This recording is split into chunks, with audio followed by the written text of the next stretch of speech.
Hello, I have with me Leette Grimwood and Brian Elton, who've been involved in a fascinating project to record the 100-year history of what was Langer Primary School, now Langer Primary Academy.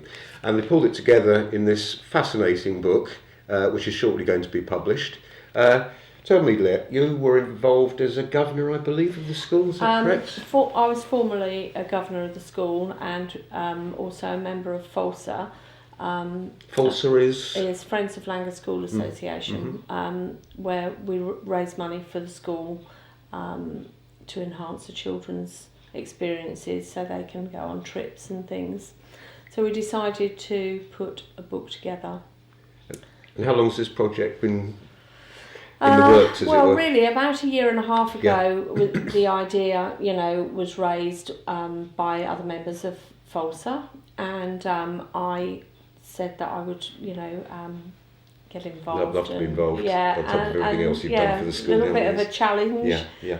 Brian, you were headmaster of the school until 1993, and you've continued to be involved in it since then. Well, I've been following the school's progress with interest and supported their various events, sales and fates, etc. Right.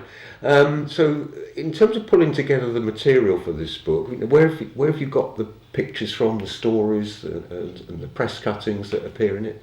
What's been the source of this material?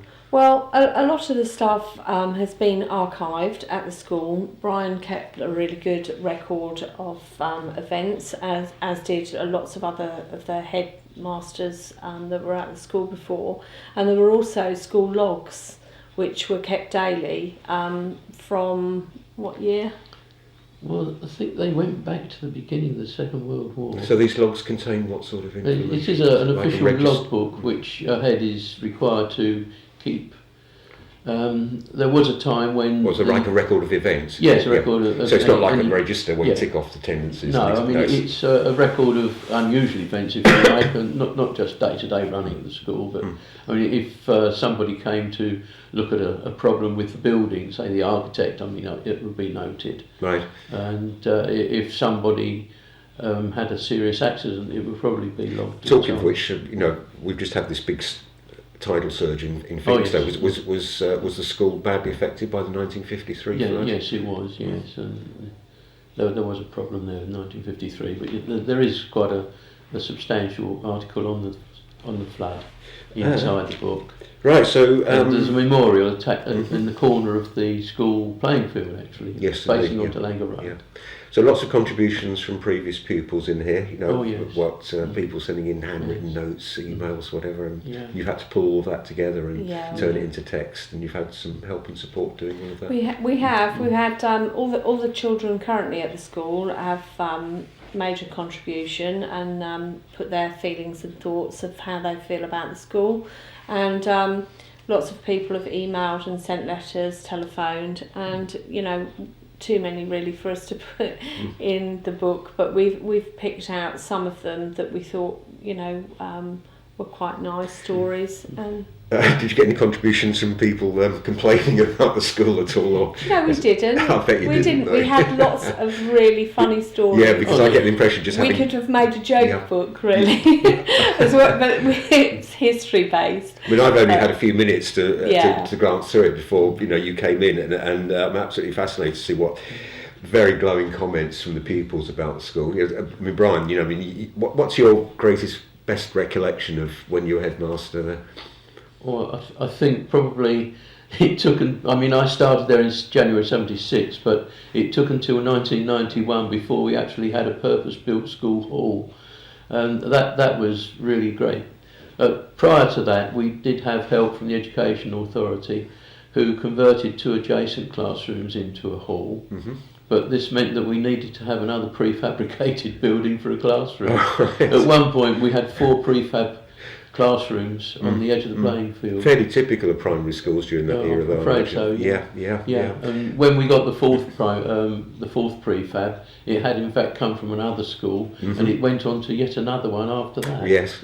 But they were all those prefab classrooms were supposed to have a life expectancy of 10 years. Well, I think you'll find that we had them for 16, 17. So it's all under one roof now. It's Yes, it's no longer an absolutely. eyesore. It's a great looking building, isn't it? You Yeah, it go is past very, it looks very like it's very well attractive looked building, after. Yes, and it's interesting that the original building of 1912 was built on a concrete raft because of the sandy nature of the soil. And that's helped to preserve its condition. Oh yes, Yeah, yeah. When the hall was built in '91, the surveyor came round and he had to organise pile driving, and in some places the piles were 70 feet deep. 70. 70. 70. 70 feet deep. Yeah, That's 7 extraordinary. 3 metre That's piles. incredible.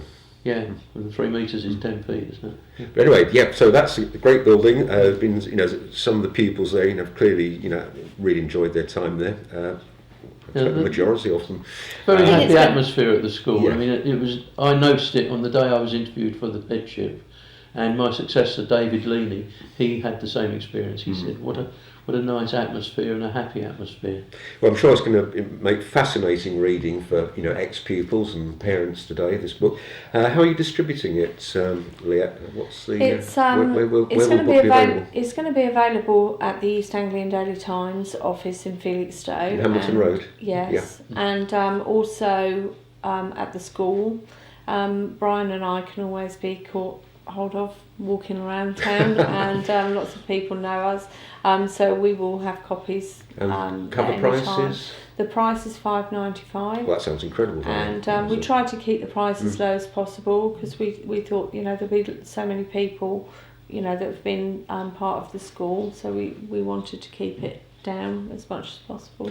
So clearly it's been a very much a collaborative effort involving a lot of people supplying material. I mean, is there any people in particular you'd like to mention or thank for their Well, support? we'd and like to sponsorship? thank obviously the people that have sponsored us. There were the Lions Club, the Greenswood Trust, and also Langer Park Service Station have been our main sponsors for the book. And Graham Newman, who has helped put the text to the printers for us, because a lot of it was on paper. Yeah, Graham's a town councillor and a county councillor.